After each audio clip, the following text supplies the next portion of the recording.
प्राचीन काल में एक राजा के पास एक हाथी था। उस हाथी पर चढ़कर उसने कई युद्ध में विजय हासिल की थी। वो हाथी जब छोटा था तभी से उसे इस तरह से प्रशिक्षित किया गया था कि वह युद्ध कला में खूब प्रवीण हो गया।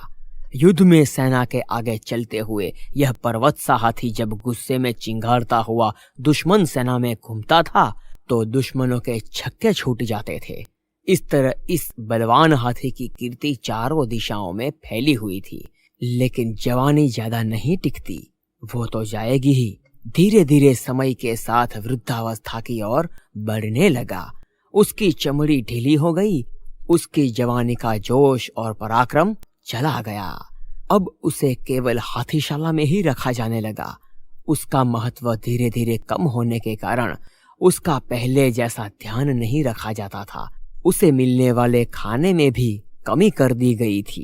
कई बार तो बुढ़े सेवक के ध्यान चूक हो जाने से उसे भूखा भी रहना पड़ता था। ऐसी परिस्थितियों में हाथी को पानी और खाना दोनों की तंगी के कारण वह हाथीशाला से निकलकर एक पुराने तालाब के किनारे चला गया। वहां उसने खूब छककर पानी पिया और नहाने के लिए गहरे पानी में उतर गया। लेकिन तालाब में ज्यादा कीचड़ होने के कारण वह वृद्ध हाथी उसमें फंसता चला गया। वह जितना कीचड़ से निकलने का प्रयास करता था उतना ही वह अंदर धंसता जाता था। ऐसा करते करते वह गर्दन तक कीचड़ में फंस गया। वहां आसपास के लोगों ने उस हाथी को पहचान कर उसका समाचार राजा तक पहुंचाया। राजा ने तुरंत ही उसे निकालने का आदेश दे दिया, लेकिन बहुत प्रयासों के बाद भी वह हाथी को नहीं निकाल पाए।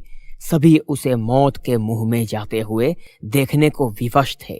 तभी एक मंत्री ने राजा को एक युक्ति सुझाई। राजा ने हाथी को निकालने वाले सभी लोगों को वापस बुलवा लिया। अब सारे आदमियों को युद्ध सैनिकों की वेशभूषा पहनाई गई और वो सभी वाद्य यंत्र मंगवाए गए जो युद्ध के मौके पर काम किए जाते थे। हाथी के सामने युद्ध के नगाड़े बजने लगे और सैनिक इस तरह से उस हाथी की ओर बढ़ने लगे जैसे वह दुश्मन पक्ष के हो। यह दृश्य देखकर हाथी में गजब का जोश आ गया।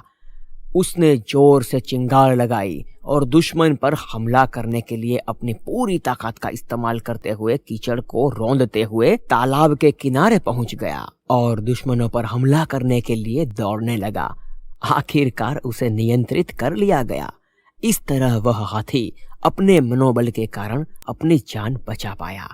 दोस्तों, ये कहानी तो बहुत छोटी है, लेकिन इनसे जो मिलने वाली शिक्षा है वो बहुत बड़ी है।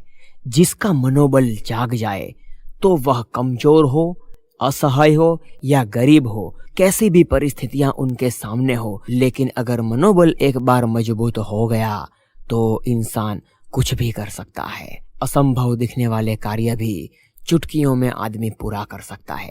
मनुष्य की सारी सफलताएं उसके मनोबल पर निर्भर करती है। अपने प्रचंड मनोबल के दम पर वह हर लक्ष्य को पार कर सकता है।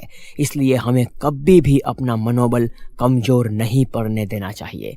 हो सकता है कुछ असफलताएं मिले, कुछ परिणाम मन मुताबिक नहीं भी आए, लेकिन हमें दुगने उत्साह के साथ वापस उठकर उसे करना चाहिए और फिर से भरपूर प्रयास करना है। अगर आपने ऐसा किया तो कामयाबी कैसे करके भी आपके कदम चूमेगी। एक प्राणी और एनिमल कर सकता है तो हम तो इंसान है, हम क्यों नहीं कर सकते। हमें सिर्फ और सिर्फ हमारा मनोबल मजबूत बनाना है। दोस्तों, अगर ये वीडियो आपको अच्छा लगा है तो वीडियो को लाइक कर दीजिए, चैनल को सब्सक्राइब कर दीजिए और अपने दोस्तों के साथ जरूर शेयर कर दीजिए। हर 2 या 3 दिन में ऐसी ही छोटी सी कहानी से आपको एक अच्छी सी सीख मिलेगी और मिलेगी। नई कहानी में मिलते हैं दोस्तों, तब तक के लिए जय हिंद, जय भारत। बहुत बहुत धन्यवाद।